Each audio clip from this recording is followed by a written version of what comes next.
सम्राट Ashok inter college के online class में आप समस्त विद्यार्थियों का एक बार फिर स्वागत है और मैं इंद्रेश कुमार फिर उपस्थित हुआ कक्षा 9 और 10 के सामाजिक विज्ञान विषय के साथ उसका एक पाठ भूगोल लेकर। देखिए ये 9 और 10 को इसलिए बनाया गया है क्योंकि ये मैप आपको दिख रहा है और ये मैप जो आपको दिख रहा है कि लोहा और इस्पात संयंत्र ये दिखाने को 9 और 10 दोनों में आता है। इसलिए हम इस जो विषय का टॉपिक का नाम रख दिए हैं कक्षा 9 और 10। रखने का रीजन यही है कि आपका सिलेबस में नहीं मैच कर रहा है, लेकिन रखने का वजह क्या है कि लोहा और इस्पात आपको भी पढ़ने को आएगा और क्या ये 9 में भी पढ़ सकते हैं। इसका फायदा आपको अगली कक्षाओं में 10 में जाएंगे तो आपको फायदा होगा ही, इसलिए वीडियो आप देखना, ठीक है। तो आइए हम लोग देखते हैं कि लोहा इस्पात और इस्पात संयंत्र कारखाने कहाँ कहाँ स्थित है। तो देखिए पिछले वीडियो में हम लोगों ने कि लोहा और इस्पात को विस्तार पूर्वक पढ़ा। अब हम लोग क्या करेंगे कि इसको इंडिकेट करेंगे कहाँ पे ये कारखाने हैं और उसको हम एक दर्शाएंगे मानचित्र में। जो आपको मानचित्र दिया गया है उस दिए गए मानचित्र में हम उस संयंत्र को दिखाने का प्रयास करेंगे। तो आइए देखते हैं कुछ संयंत्र कहाँ कहाँ स्थापित किए गए हैं। तो सबसे पहले हम देखते हैं कि वो संयंत्र किस जगह स्थापित है। तो सबसे पहले हम आते हैं दुर्गापुर संयंत्र। तो ये देख रहे हैं उड़ीसा का जो क्षेत्र है ये यहाँ पे है दुर्गापुर। क्या है? दुर्गापुर। ये तो दुर्गापुर है, दुर्गापुर ये, ठीक है। इसके बाद हम देख रहे हैं ये बंगाल में पड़ेगा, सॉरी ये बंगाल में आपका दुर्गापुर हो गया और ये उड़ीसा में राउरकेला, यहाँ पे पड़ेगा राउरकेला, सॉरी ये आपका राउरकेला, राउरकेला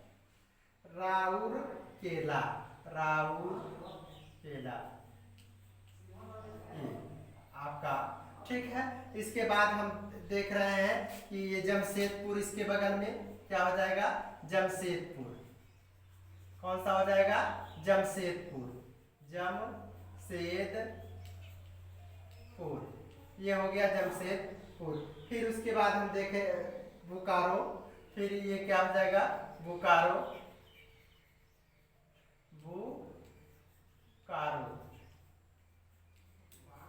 हो जाएगा, ठीक है।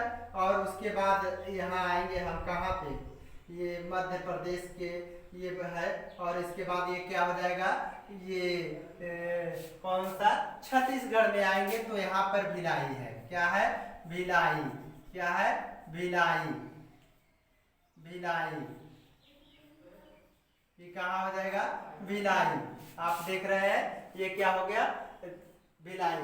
फिर उसके बाद हम आएंगे भिलाई के बाद बोकारो, भिलाई। उसके बाद हम आ रहे हैं कहाँ पे?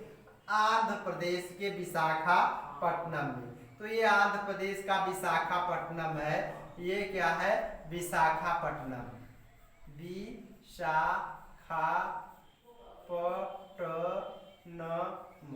विशाखापट्टनम, ठीक है। और फिर विशाखापट्टनम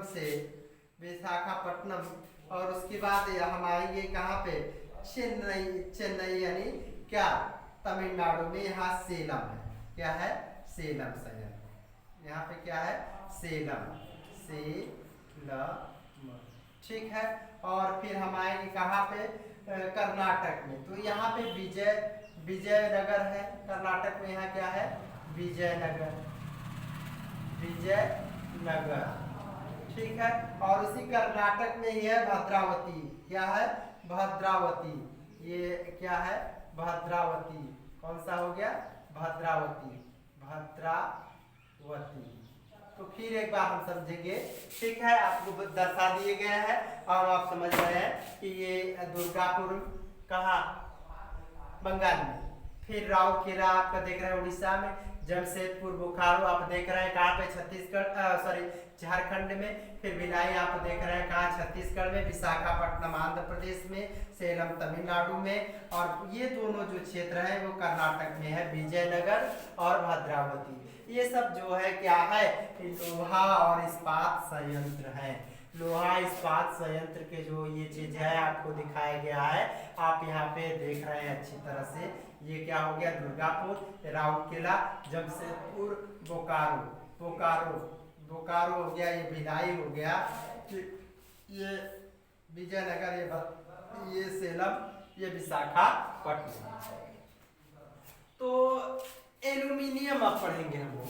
तो ये हमारा इस लोहा इस्पात कारखाना जो है, आप देखिए लोहा का एक विकल्प के रूप में हम क्या क्या पढ़ेंगे, एल्यूमिनियम प्रगलन यानी स्मेल्टिंग।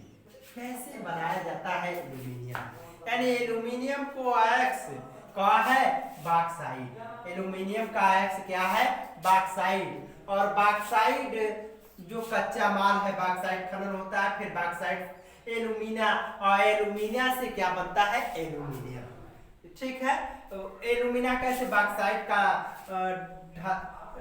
ढलन और एल्यूमिना घुलन, फिर एल्यूमिना शोधशाला में होता है, फिर इसके बाद प्रगारक स्थल तक भारी अयस्क का पहुंचना, शोधशाला में कैल्शियम युक्त पेट्रोकोक और कोयला खदान। फिर आप देख रहे हैं क्रायोलाइट, एक पिघलती हुई धातु को इलेक्ट्रोलाइट का काम करती है, एल्यूमिनियम प्रगालक ये हो गया। और इधर से आप देख रहे हैं कि कितना 18,600 किलो वाट प्रति टन के हिसाब से विद्युत दी जाती है। तो प्रति टन के हिसाब से विद्युत दी जाती है, जिससे एल्यूमिनियम। अब एल्यूमिनियम कैसे बनाया जाता है, एल्यूमिनियम का क्या महत्व है, एल्यूमिनियम के जो भविष्य है वो देखना है, एल्यूमिनियम का क्षेत्र देखना है, ये सब हम यहाँ पे देखेंगे। तो आइए देखते हैं कि एल्यूमिनियम जो है, भारत में एल्यूमिनियम प्रगलन दूसरा सर्वाधिक महत्वपूर्ण धातु शोधन उद्योग है। यह हल्का, जंग अवरोधी, ऊष्मा का सुचालक, लचीला तथा अन्य धातुओं के मिश्रण से अधिक कठोर बनाया जा सकता है। जहाज बनाने में, बर्तन, तार बनाने में इसका प्रयोग किया जाता है। कई धातुओं में इसका महत्व इस्पात, तांबा, जस्ता, शीशे के विकल्प के रूप में प्रयुक्त होने से बढ़ा है। आप देख रहे हैं कि एल्यूमिनियम जो है ये क्या है, ऊष्मा का सुचालक होता है, विद्युत का सुचालक होता है, जंग अवरोधी होता है, ठीक है, और कई धातुओं के जो है मिश्रण में भी इसका काम किया जाता है। निर्माण प्रक्रिया आपको बताया ही गया है, ठीक है। तो ये एल्यूमिनियम क्या है, स्मेल्टिंग एल्यूमिनियम प्रगलक। देश के एल्यूमिनियम प्रगलक संयंत्र कहाँ कहाँ है, देखिए उड़ीसा में है, पश्चिम बंगाल में है, केरल में है, उत्तर प्रदेश में है, छत्तीसगढ़ में है, महाराष्ट्र में है और तमिलनाडु राज्यों में स्थित है। देश में एल्यूमिनियम प्रगलक स्थल कहाँ से है, आपको बताया गया है कि ये जो स्थित है वो कहाँ है, उड़ीसा में है, पश्चिम बंगाल में है, केरल में है, उत्तर प्रदेश में है, छत्तीसगढ़ में है, महाराष्ट्र और तमिलनाडु राज्यों में ये क्या है, स्थित है। जहाँ से एल्यूमिनियम को बॉक्साइट से क्या बनाया जाता है, एल्यूमिना, एल्यूमिना से क्या बनाया जाता है, एल्यूमिनियम बनाया जाता है। प्रगलकों में बॉक्साइट का कच्चे पदार्थ के रूप में प्रयोग किया जाता है। और प्रवाह चार्ट दिखाया गया है जो आपको एल्यूमिनियम निर्माण प्रक्रिया दर्शा रहा है। ये जो प्रवाह चार्ट आपको दिखाया गया है, एल्यूमिनियम निर्माण की प्रक्रिया को आपको दर्शा रहा है कि कच्चा माल, ठीक है, और फिर एल्यूमिना से एल्यूमिनियम बनाया जाता है। ये आपको चार्ट के माध्यम से यहाँ पे दर्शाया गया है, ठीक है। अब इसके बाद हम लोग ये देखने का प्रयास करेंगे कि किस राज्यों में जो है एल्यूमिनियम प्रगलन संयंत्र हैं। तो उड़ीसा हो गया, पश्चिम बंगाल हो गया, केरल हो गया, उत्तर प्रदेश हो गया, छत्तीसगढ़ हो गया, महाराष्ट्र हो गया, तमिलनाडु आदि राज्यों में जो है एल्यूमिनियम प्रगलन संयंत्र लगाए गए हैं। इसके बाद हम ये देखने का प्रयास करेंगे कि इस उद्योग की स्थापना की दो महत्वपूर्ण आवश्यकताएं हैं। इस उद्योग की स्थापना की दो महत्वपूर्ण आवश्यकताएं क्या है कि पहला है कि नियमित ऊर्जा की आपूर्ति और कम कीमत में कच्चे माल, यानी इस उद्योग में क्या कहते हैं, नियमित ऊर्जा की आपूर्ति होनी चाहिए। क्या चाहिए, क्योंकि इसके लिए क्या चाहिए, ऊर्जा चाहिए। तो नियमित ऊर्जा की आपूर्ति होनी चाहिए और क्या होना चाहिए, कच्चे माल पर्याप्त मात्रा में उपलब्ध होने चाहिए। इसके भविष्य, फिर एक उत्तम भविष्य के लिए, इसके लिए प्रगलन के लिए, एल्यूमिनियम बनाने के लिए एक ये जरूरत है, यानी विद्युत की जरूरत होगी और क्या होगी, कच्चे माल की जरूरत हो। आपको ये दर्शाया गया है, आप देख रहे हैं। फिर उसके बाद हम लोग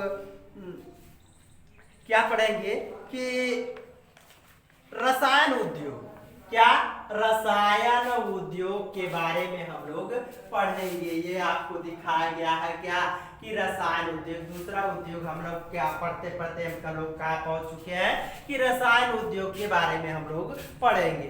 कि रसायन उद्योग, देखिए ये रसायन उद्योग जो है भारत में जो है तीसरा, यानी एशिया में हम लोग जो रसायन उद्योग तेजी से विकसित हो रहा है और इसकी सकल घरेलू उत्पाद में 3% योगदान है। रसायन उद्योग का सकल घरेलू उत्पाद में कितना है, जीडीपी में कितना है, 3% जो है इसका योगदान होता है। रसायन उद्योग का जो है 3% जो क्या होता है, योगदान होता है।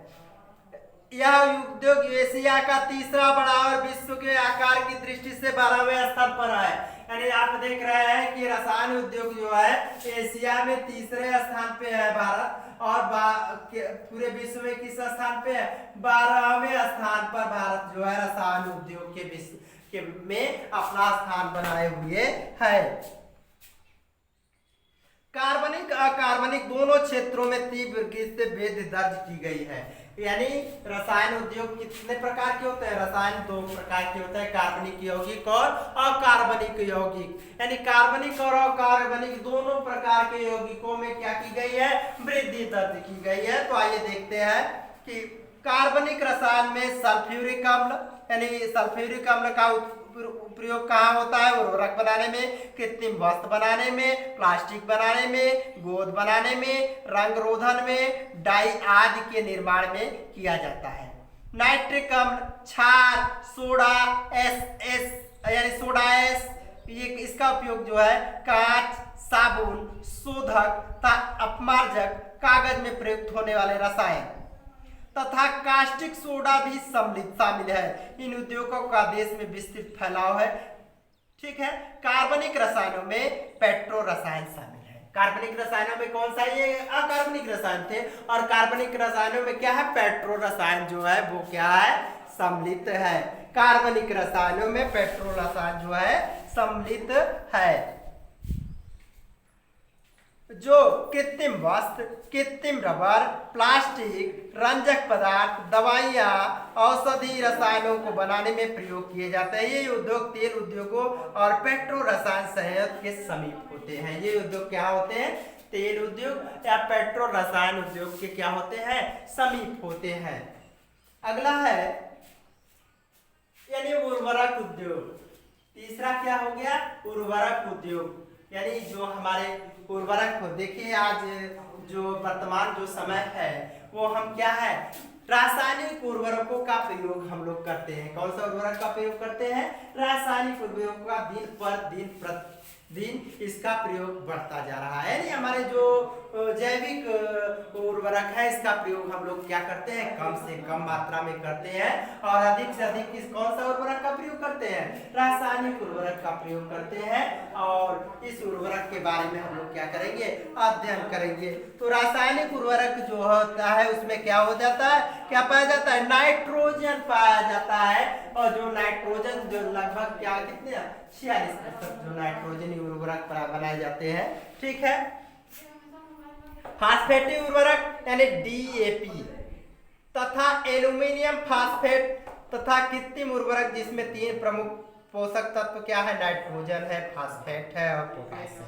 ये उत्पादन के क्षेत्र इर्द गिर्द केंद्रित होते हैं। तीसरा अर्थात पोटास पूर्णतः आयात किया जाता है। पोटास जो है भारत में क्या किया जाता है, आयात किया जाता है। भारत में पोटास की जो है कम से कम यानी नहीं ना के बराबर पाई जाती है, और इसे हम कहाँ से क्या करते हैं, विदेशों से इसका हम क्या करते हैं, आयात करते हैं। इसमें देश में वाणिज्यिक रूप से किसी भी प्रयुक्त होने वाले पोटास या पोटेशियम के भंडार नहीं स्थित है।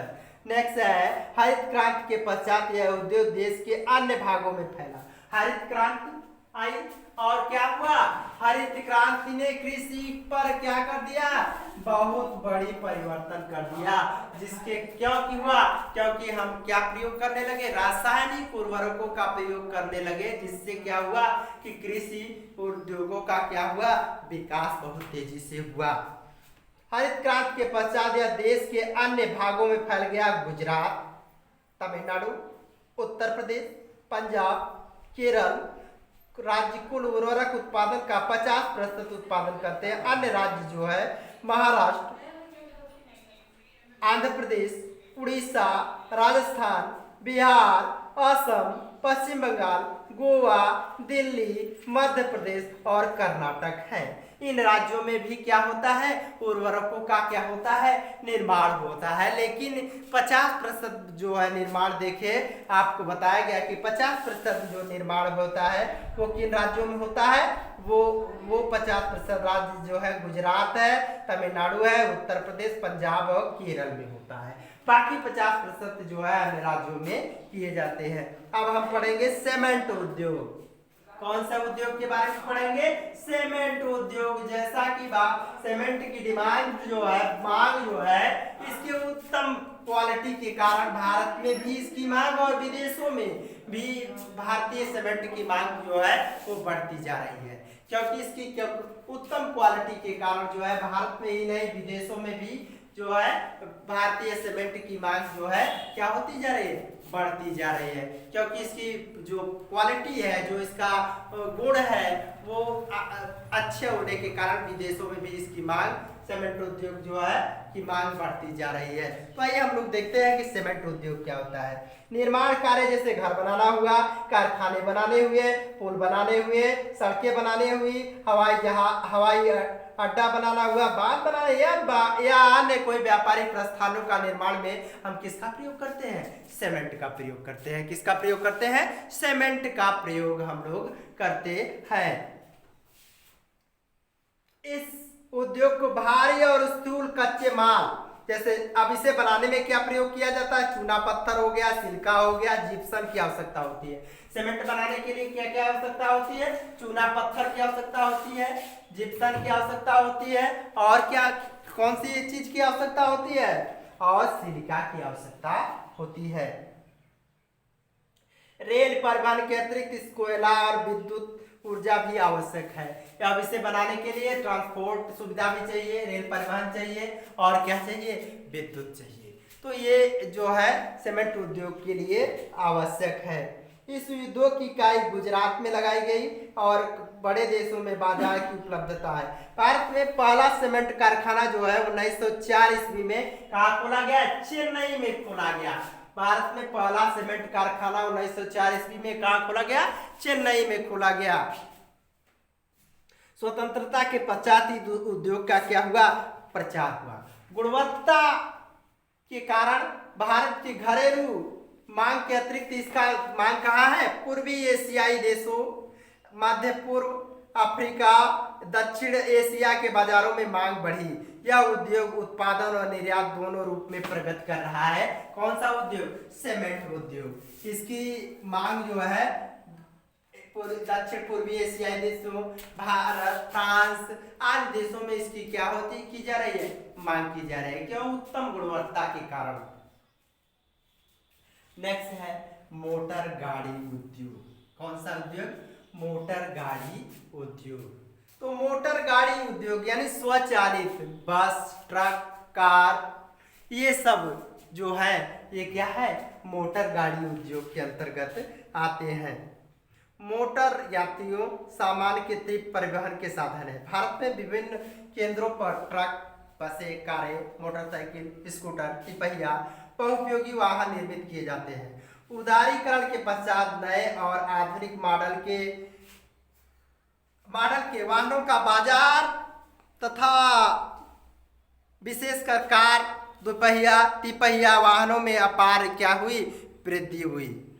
यह उद्योग दिल्ली, गुड़गांव, मुंबई, पुणे, चेन्नई, कोलकाता, लखनऊ, इंदौर, हैदराबाद, जमशेदपुर और बेंगलुरु के आसपास की जगहों पर क्या है, केंद्रित है। इन कौन से उद्योग की, मोटर गाड़ी उद्योग जो है कहाँ कहाँ केंद्रित है, आपको बताया गया कि इन क्षेत्रों पर जो है केंद्रित किए गए हैं यानी बनाए गए हैं। अगला है कि सूचना प्रौद्योगिकी तथा इलेक्ट्रॉनिक उद्योग। छठवां जो है हम लोग पढ़ेंगे सूचना प्रौद्योगिकी और जो है इलेक्ट्रॉनिक उद्योग के बारे में हम लोग पढ़ेंगे। तो देखिए कि इलेक्ट्रॉनिक उद्योग के अंतर्गत आने वाले उत्पादकों में ट्रांजिस्टर से लेकर television, telephone, cellular telecom, telephone exchange, radar, computer, दूरसंचार उद्योग के लिए उपयोगी अनेक उपकरण तक बनाए जाते हैं। बेंगलुरु भारत की जो क्या है इलेक्ट्रॉनिक राजधानी कही जाती है के रूप में उभरा। इलेक्ट्रॉनिक सामान के अन्य महत्वपूर्ण उत्पादक केंद्र जो है कहाँ है, मुंबई में है, दिल्ली में है, हैदराबाद में है, पुणे में है, चेन्नई में है, कोलकाता में है और लखनऊ में है। इन उद्योग का सर्वाधिक संकेंद्रण कहाँ है, बेंगलुरु, नोएडा, मुंबई, चेन्नई, हैदराबाद, पुणे में है। यह भी अत्यंत रोचक है कि भारत में सूचना प्रौद्योगिकी में सफल होने का कारण हार्डवेयर और सॉफ्टवेयर का निरंतर विस्तार है। तो आप देख रहे हैं कि सूचना प्रौद्योगिकी के सफल होने का प्रमुख कारण क्या है, हार्डवेयर और सॉफ्टवेयर के विस्तार के कारण भारत जो है सूचना और प्रौद्योगिकी में क्या हुआ, सफल रहा। इसके बाद हम लोग पढ़ेंगे कि औद्योगिक प्रदूषण और पर्यावरण का निम्नीकरण। अभी यहाँ हम लोग पढ़ेंगे औद्योगिक प्रदूषण और पर्यावरण का निम्नीकरण।